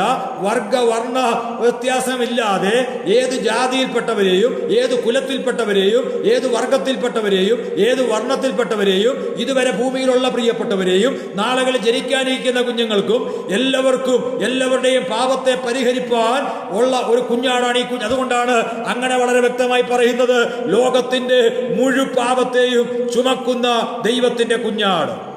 മശിഹായെ ചൂണ്ടിക്കാണിച്ചുകൊണ്ടാ പറയുന്നത്, ഇതാ ദൈവത്തിന്റെ കുഞ്ഞാട്. ഞാൻ വളരെ വ്യക്തമായിട്ട് പറയട്ടെ, യോഹന്നാൻ അന്ന് യോർദാന്റെ കരയിൽ വെച്ച് സ്തോത്രം കടന്നു വരുന്ന മശിഹായെ ചൂണ്ടിക്കാട്ടി ഇതാ ഇതാ ഇതാ ദൈവത്തിന്റെ കുഞ്ഞാടെന്ന് പറഞ്ഞെങ്കിൽ ഈ കാലഘട്ടങ്ങൾ ഇന്ന് നമുക്ക് പറയാൻ കഴിയണം, നമ്മൾ അനുഭവിക്കുന്ന യേശുവിനെ ഇതുവരെ നമ്മൾ അനുഭവിച്ചുകൊണ്ടിരിക്കുക, നമ്മളെ ദൈനംദിന ജീവിതത്തിൽ വഴി നടത്തുന്ന നമ്മൾ അനുഭവസ്ഥരല്ലേ അതിന്. ആ കർത്താവിനെ മറ്റുള്ളവരുടെ മുൻപിൽ ചൂണ്ടിക്കാട്ടുവാൻ നമ്മൾ ബാധ്യസ്ഥരാണ്. അതിൽ നിന്ന് ആരും പുറകോട്ട് മാറരുത്. നാം അനുഭവിച്ചുകൊണ്ടിരിക്കുന്ന, നാം രുചിച്ചറിഞ്ഞിരിക്കുന്ന ഈ കർത്താവിനെ സ്തോത്രം ചൂണ്ടിക്കാണിക്കുവാൻ നമുക്ക് ബാധ്യസ്ഥതയുണ്ട്. അതിൽ നിന്ന് നാം ആരും പുറകോട്ട് മാറുവാനായിട്ടിടയായി തീരരുത്. സ്തോത്രം. മൂന്നാമതൊരു കാര്യം കൂടെ പറഞ്ഞ് ഞാൻ ആ ഭാഗം അവസാനിപ്പിക്കാൻ പോവുകയാണ്. ഒന്ന്, ഞാൻ പറഞ്ഞു യേശുവിന് വഴിയൊരുക്കുവാൻ വന്ന യോഹന്നാൻ സ്നാപകൻ. രണ്ടാമത്, മശിഹയെ ചൂണ്ടിക്കാണിച്ച യോഹന്നാൻ സ്നാപകൻ. മൂന്നാമത്, യോഹന്നാന്റെ താഴ്മ വളരെ ശ്രദ്ധേയമാണ്. യോഹന്നാന്റെ താഴ്മ.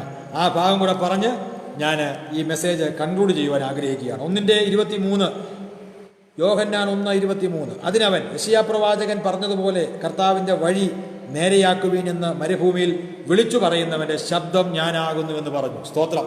അപ്പോൾ ഈ യോഹന്നാൻ ഈ കാര്യങ്ങളൊക്കെ വളരെ ശക്തമായിട്ട് മാനസാന്തര സുവിശേഷം പ്രസംഗിക്കുന്നു.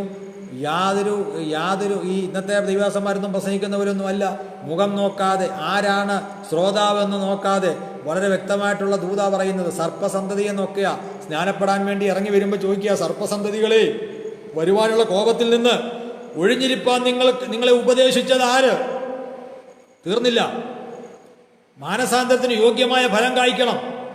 ഇപ്പോൾ തന്നെ വൃക്ഷങ്ങളുടെ ചുവട്ടി കോടാലി വെച്ചിരിക്കുന്നു, നല്ല ഫലം കായ്ക്കാത്ത എല്ലാത്തിനെയും വെട്ടിക്കളയും എന്നൊക്കെ യാതൊരു കരുണയും കൂടാതെ ദൈവം കൊടുക്കുന്ന ആലോചന അതുപോലെ വിളിച്ചു പറയുന്ന ഈ യോഹന്നാൻ, കർത്താവായ യേശു ക്രിസ്തുവിനെ സ്നാനപ്പെടുത്തുവാൻ ഭാഗ്യം ലഭിച്ച യോഹന്നാൻ, ഈ യോഹന്നാൻ ആരാണെന്നറിയുവാൻ ഒരാഗ്രഹം ജനത്തിനുണ്ടായി. അങ്ങനെ ആരാണെന്നറിയാൻ വേണ്ടി പറഞ്ഞു വിട്ട ആൾക്കാരോട് യോഹന്നാൻ കൊടുക്കുന്ന ഉത്തരമാണ് യോഹന്നാന്റെ സുവിശേഷം 1-ാം അധ്യായം 19 മുതൽ വായിക്കാൻ കഴിയും. നിങ്ങൾ വായിച്ചോണം അത്, ഞാനെല്ലാം വായിക്കുന്നില്ല. അങ്ങനെ പറഞ്ഞു വിട്ട ആൾക്കാർക്ക് ചില സംശയം. അവർ വന്നപ്പോഴേ യോഹന്നാൻ പറയുകയാണ്, ഞാൻ ക്രിസ്തു അല്ല, ഞാൻ ക്രിസ്തു. അപ്പം ചൂണ്ടിക്കാണിക്കുന്നതിന് മുമ്പാ ദാ മശിഹ വരുന്നു, അതിനു മുമ്പാ ആൾക്കാർ വന്നേക്കുന്നത് യോഹന്നാൻ്റെ അടുത്ത്. വന്നപ്പോഴേ യോഹന്നാൻ പറയുകയാണ്, ഞാൻ ക്രിസ്തു അല്ല. എന്നിട്ട് പറയുകയാണ്, പിന്നെ എന്ത് നീ ഏലിയാവോ എന്ന് അവനോട് ചോദിച്ചതിന് അല്ല എന്ന് പറഞ്ഞു. ക്രിസ്തു അല്ലെങ്കിൽ പിന്നെ നീ ഏലിയാവാണോ? അല്ല. നീ ആ പ്രവാചകനോ എന്നതിന് അല്ല എന്ന് അവൻ ഉത്തരം പറഞ്ഞു. സ്തോത്രം. ക്രിസ്തു ആണോ എന്ന് ചോദിച്ചു, ഏലിയാവാണോ എന്ന് ചോദിച്ചു, ആ പ്രവാചകനാണോ എന്ന് ചോദിച്ചു. ഇവിടെയൊക്കെ യോഹന്നാൻ കൊടുക്കുന്ന മറുപടി അല്ല എന്നുള്ളതാണ്. അല്ല. യോഹന്നാന് പറയാനുള്ള മറുപടി ഇതൊന്നുമല്ല.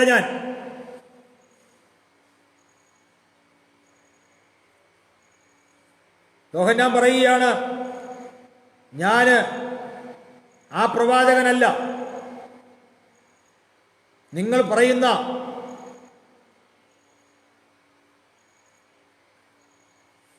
പറയുന്ന ആരുമല്ല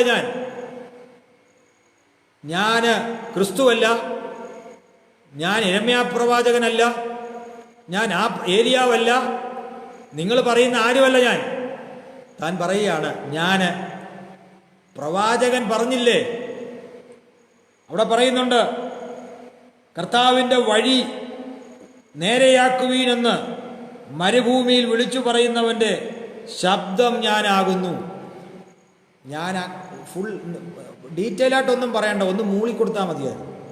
ഏലിയാവാണെന്ന് ചോദിച്ചപ്പോൾ ചെറിയ മൂളിയാൽ മതിയായിരുന്നു. ഇപ്പോൾ കിട്ടുന്നതിൻ്റെ എത്ര മടങ്ങ് കരുതൽ, എത്ര മടങ്ങിൽ മറ്റുള്ളവർ ഈ യോഹന്നാനെ കയ്യേൽക്കുമെന്നറിയായിരുന്നു. പക്ഷേ ഒരു മൂളൽ പോലും അവിടെ ചെയ്തില്ല. അല്ലാം തീർത്തു പറഞ്ഞു. ഒടുവിൽ അദ്ദേഹം പറയുന്നത് എന്താണെന്നറിയാമോ? ഞാനൊരു ശബ്ദം മാത്രമാണ്. ഇതാണ് താഴ്മ. യോഹന്നാൻ്റെ താഴ്മ ഇതാ. വേണമായിരുന്നെങ്കിൽ ഏലിയാവെന്നോ അല്ലെങ്കിൽ ആ പ്രവാചകനാണെന്നോ വേണമെങ്കിൽ ഒരു മൂളയിൽ മൂളാം. പക്ഷെ ഒന്നും ചെയ്തില്ല. അദ്ദേഹം പറയുകയാണ്, ഞാനൊരു ശബ്ദം മാത്രമാണ്. സ്തോത്രം. ദൈവമക്കളെ, ക്രിസ്തു ഒരു വ്യക്തിയുടെ ഉള്ളിൽ വളർന്നാൽ ആ വ്യക്തി കുറയുവാനായിട്ടിടയായിത്തീരും. ആ വ്യക്തി അല്ല പിന്നെ പബ്ലിക് കാണുന്നത്. ക്രിസ്തുവിൻ്റെ പത്രങ്ങളാണ് നമ്മളെ അല്ല വായിക്കേണ്ടത്. നമ്മളിലൂടെ ക്രിസ്തുവിനെ വേണം മറ്റുള്ളവർ അറിയുവാൻ. നമ്മളിലൂടെ മറ്റുള്ളവർ ക്രിസ്തുവിനെ അറിയണം. അപ്പം എല്ലാവരും കൈകൂപ്പിയപ്പോൾ നിൽക്കുന്ന യോഹന്നാന്റെ മുമ്പിൽ എന്ന് പറഞ്ഞാൽ പടയാളികളാകട്ടെ, സദൂക്യരാകട്ടെ, ചുങ്കക്കാരാകട്ടെ, ഈ മാനസാന്തര സുവിശേഷം കേട്ടപ്പോൾ എല്ലാവരും വന്നിരിക്കുക, ഞങ്ങളെന്തോ ചെയ്യണം. അപ്പൊ ഈ വ്യക്തിത്വം ആരാണെന്നറിയുവാൻ ആഗ്രഹമുണ്ടായി. യഹൂദന്മാര് ഒരു കൂട്ടത്തെ ഇദ്ദേഹത്തിന് അടുത്തേക്ക് അയച്ചപ്പോൾ ഇദ്ദേഹം കൊടുക്കുന്ന മറുപടി, ഞാൻ ക്രിസ്തുവല്ല, ഞാൻ ഏലിയാവല്ല, ഞാൻ ആ പ്രവാചകനല്ല, നിങ്ങൾ ഉദ്ദേശിക്കുന്ന ആരുമല്ല, ഞാൻ കേവലം ഒരു ശബ്ദം മാത്രമാണ്. തീർന്നില്ല. എൻ്റെ പിന്നാലെ ഒരുവൻ വരുന്നുണ്ട്, അവൻ്റെ ചെരുപ്പിൻ്റെ വാറ് കുനിഞ്ഞഴിപ്പാൻ ഞാൻ യോഗ്യനല്ല. ദൈവത്തെ സ്തുതിക്കാൻ കഴിയുമോ? ക്രിസ്തു ഉള്ളിൽ വളരുന്ന ഒരു വ്യക്തിയുടെ ലക്ഷണം ആ വ്യക്തിയുടെ ഉള്ളിൽ താഴ്മയുണ്ടായിരിക്കുമെന്നുള്ളതാണ്. ക്രിസ്തു വളരും തോറും ആ വ്യക്തി കുറഞ്ഞ് ഇല്ലാതാവുകയാണ് ചെയ്യുന്നത്. സ്തോത്രം. ഇന്ന് പകൽ ഈ രാത്രി ഞാൻ പറയട്ടെ, യോഹന്നാന്റെ ഉള്ളിലെ ചിന്ത, തൻ്റെ ലക്ഷ്യം, തൻ്റെ ആഗ്രഹം യേശു എന്നിൽ വളരണം. അതുകൊണ്ടാണ് 3-ാം അധ്യായത്തിൽ നാം വായിച്ചത്, അവനോ വളരണം, അവൻ വളരണം, ഞാനോ കുറയണം. സ്തോത്രം. ഞാൻ എൻ്റെ വാക്കുകൾ ഇവിടെ ചുരുക്കുകയാണ്. അവൻ വളരണം, ഞാനോ കുറയണം. സ്തോത്രം. ഇന്ന് ഈ വചനം കേട്ട എത്ര ദൈവമക്കൾ ഒരു നിമിഷം ഒന്ന് സമർപ്പിക്കും, കർത്താവേ, അങ്ങൻ്റെ ഉള്ളിൽ വളരെയാണ്. നമുക്കറിയാം, ഗബ്രിയേൽ ദൂതൻ വന്ന് ഒരു സ്ത്രീയോട് പറഞ്ഞു, നീ ഗർഭം ധരിച്ചൊരു മകനെ പ്രസവിക്കും, അവന് ദൈവം നമ്മോടുകൂടെ എന്നർത്ഥമുള്ള ഇമ്മാനുവേൽ എന്ന് പേർ വിളിക്കപ്പെടും. കാര്യങ്ങളൊക്കെ വിശദമാക്കി കൊടുത്തു. മറിയ തിരിച്ചു പ്രതികരിച്ചത് എങ്ങനെയാണെന്നറിയാമോ? എനിക്ക് ആഗ്രഹമുണ്ട്, പക്ഷേ എൻ്റെ വിവാഹ നിശ്ചയം കഴിഞ്ഞിരിക്കുന്ന ഒരു സ്ത്രീയാണ് ഞാൻ, വിവാഹത്തിന് വേണ്ടി ഞാൻ കാത്തിരിക്കുകയാണ്. അതുകൊണ്ട് ഞാനിപ്പോഴങ്ങനെ ഒരു ഡിസിഷൻ എടുത്തു കഴിഞ്ഞാൽ എൻ്റെ ജീവിതത്തെ അത് പ്രതികൂലമായി ബാധിക്കും. അതുകൊണ്ട് സോറി, എന്നെ കൊണ്ടത് പറ്റത്തില്ലെന്നല്ല പറഞ്ഞത്. ആ കേട്ട ദൂത് പ്രായോഗികമാക്കുവാൻ, ഉൾക്കൊള്ളുവാൻ അല്പമല്ല നല്ല ബുദ്ധിമുട്ട് മാനുഷികമായി ചിന്തിച്ചാൽ തനിക്കുണ്ടായിരുന്നു. എന്നിട്ടും ആ ദൂതിനോട് തിരിച്ചവൾ പ്രതികരിക്കുകയാണ്, ഇതാ ഞാൻ കർത്താവിൻ്റെ ദാസി, നിന്റെ വാക്കുപോലെ എനിക്ക് ഭവിക്കട്ടെ. ഈ ദൈവത്തിൻ്റെ ആലോചന കേൾക്കുന്ന, ദൂത് കേൾക്കുന്ന എത്ര ദൈവമക്കൾക്ക് ഈ രാത്രിയിൽ പറയാൻ കഴിയും, കർത്താവേ അങ്ങയുടെ ഹിതം പോലെ എൻ്റെ ജീവിതത്തിൽ സംഭവിക്കട്ടെ എന്ന് പറഞ്ഞ് ഏൽപ്പിച്ചു കൊടുക്കുവാൻ എത്ര പേര് തയ്യാറാകുന്നുണ്ട്? അങ്ങനെയുള്ള പ്രിയപ്പെട്ടവര് ഒരു നിമിഷം കണ്ണുകളെ അടച്ചാട്ട് നമുക്ക് ഒരുമിച്ച് പ്രാർത്ഥിക്കാം. സ്തോത്രം, സ്തോത്രം, ദൈവത്തിന് സ്തോത്രം, ദൈവത്തിന് സ്തോത്രം. മഹാപരിശുദ്ധനായ ദൈവമേ, ഞങ്ങളുടെ സ്വർഗീയ പിതാവേ, ഞങ്ങൾ തിരുനാമത്തിന് സ്തോത്രം ചെയ്യുന്നു. അങ്ങയുടെ നാമത്തെ ഞങ്ങൾ ഉയർത്തുന്നു.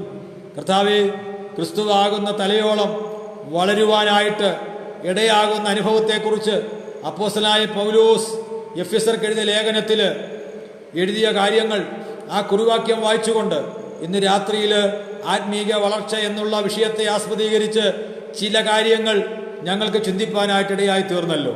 കർത്താവേ, ഈ വളർച്ച എന്ന് പറയുന്നത് ഒരു കണ്ടിന്യൂസ് പ്രോസസ്സാണെന്നും അതിന് ഏതെങ്കിലും ഒരു ദിവസം മാത്രം അതിന് സജ്ജമായാൽ പോരെ, എല്ലാ ദിവസവും ആ വിഷയത്തിന് വേണ്ടി ഞങ്ങളെ തന്നെ കണ്ടുണരുവാൻ, ഞങ്ങളെ തന്നെ ഏൽപ്പിച്ചു തരുവാൻ, വളർച്ചയ്ക്ക് തടസ്സമായി നിൽക്കുന്ന എല്ലാറ്റിനോടും വിട പറയുവാൻ, സ്തോത്രം, ചൂടലായി മൂടലായി ഞങ്ങളുടെ ആത്മീയ വളർച്ചയെ തടസ്സപ്പെടുത്തുന്ന എല്ലാറ്റിനെയും അതിനെ എല്ലാം ഇല്ലായ്മ ചെയ്യുവാൻ, നോ പറയേണ്ടതിനോട് നോ പറയുവാൻ, സ്വീകരിക്കേണ്ടതിനെ സ്വീകരിക്കുവാൻ, നീക്കേണ്ടതിനെ നീക്കിക്കളയുവാൻ കർത്താവേ ദൈവം കൃപ ചെയ്യണമെന്ന് ഞങ്ങൾ അങ്ങയോട് പ്രാർത്ഥിക്കുകയാണ്.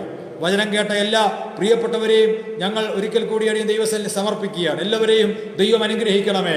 നാളുകളിൽ ഈ മെസ്സേജ് കേൾക്കുവാൻ സാധ്യതയുള്ള പ്രിയപ്പെട്ടവരെ ഞങ്ങൾ ദൈവസന്നിധിയിൽ ഏൽപ്പിക്കുകയാണ്. അവരെയും കർത്താവ് അനുഗ്രഹിക്കണമേ. ആത്മീയമായ ഒരു വളർച്ച പ്രാപിപ്പാൻ എല്ലാവരെയും ദൈവം സഹായിക്കണമെന്ന് പ്രാർത്ഥിക്കുകയാണ്. തൃക്കരങ്ങളിൽ ഏൽപ്പിക്കുന്നു. വളർച്ച പ്രാപിക്കണമെന്നുള്ള അത്യാഗ്രഹമുണ്ടായിരുന്ന യോഹന്നാൻ തനിക്ക് ലഭിച്ച സമയം കർത്താവേ അങ്ങയുടെ നാമത്തിന്റെ മഹത്വത്തിന് വേണ്ടി പ്രയോജനപ്പെട്ടല്ലോ. എത്ര നാൾ ഞങ്ങൾ ഈ ഭൂമിയിൽ ജീവിക്കുന്നു എന്നുള്ളതല്ല, ലഭിച്ച സമയം എങ്ങനെ ഞങ്ങൾ പ്രയോജനപ്പെടുത്തി എന്ന് ചിന്തിപ്പാൻ ഞങ്ങളെ എല്ലാം കർത്താവ് ഒരിക്കൽ കൂടി സഹായിക്കണമേ എന്ന് ദൈവത്തോട് പ്രാർത്ഥിക്കുന്ന കർത്താവേ തൃക്കരങ്ങളിൽ സമർപ്പിക്കുകയാണ്.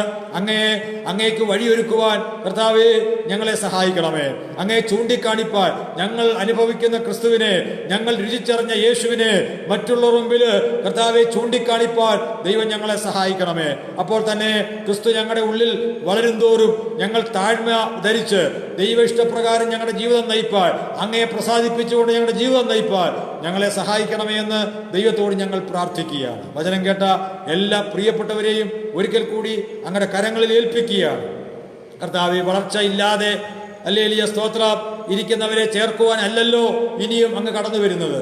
സ്തോത്രം, വളർച്ച പ്രാപിച്ച് ദൈവഹിതത്തിന് വേണ്ടി ഏൽപ്പിച്ചു കൊടുത്ത് പോർക്കളത്തിൽ പോരാടുന്ന ഹല്ലേലൂയ സ്തോത്ര ഹല്ലേലൂയ നല്ല യുദ്ധസേവ ചെയ്യുന്ന ഹല്ലേലൂയ ഈ ഓട്ടക്കളത്തിൽ ഓടി ഹല്ലേലൂയ നല്ല ബിരുദ പ്രാപിപ്പാനായി ശക്തിയോടെ മുന്നോട്ടായുന്ന പ്രിയപ്പെട്ടവരെ ചേർക്കുവാനാണല്ലോ അങ്ങ് വരുന്നത്. ആ വരവിൽ ഞങ്ങളും കാണപ്പെടുവാൻ കൃപ ചെയ്യണമേ. ആർക്കും ആ നിത്യ നഷ്ടപ്പെടുവാൻ ഇടയാകരുതെന്ന് ദൈവത്തോട് പ്രാർത്ഥിക്കുകയാണ്. തൃക്കരങ്ങളിൽ ഏൽപ്പിക്കുന്നു. മാനവും മഹത്വം അങ്ങേക്ക്. പ്രാർത്ഥന കേട്ടതുകൊണ്ട് സ്തോത്രം. യേശു ക്രിസ്തുവിന്റെ അൻപുള്ള നാമത്തിൽ തന്നെ ആമേൻ, ആമേൻ. ദൈവം നമ്മെ എല്ലാവരെയും ധാരാളമായിട്ട് സഹായിക്കട്ടെ. ഇതിന് അവസരം ഒരുക്കിയ പ്രിയപ്പെട്ടവരോട് ഒരിക്കൽ കൂടി, വിശേഷാൽ പ്രിയ എ.വൈ. തോമസ് പാസ്റ്ററോട് ഒരിക്കൽ കൂടി നന്ദി അർപ്പിച്ചുകൊണ്ട് ഇത്രത്തോളം സമയം ഈ വചനം കേട്ടിരുന്ന എല്ലാ പ്രിയപ്പെട്ടവർക്കും എൻ്റെ ഹൃദയംഗമായ നന്ദിയെ പ്രകാശിപ്പിച്ചുകൊണ്ട് വാക്കുകളെ ചുരുക്കുന്നു. ദൈവം നമ്മെ ഏവരെയും ധാരാളമായിട്ട് അനുഗ്രഹിക്കുമോ.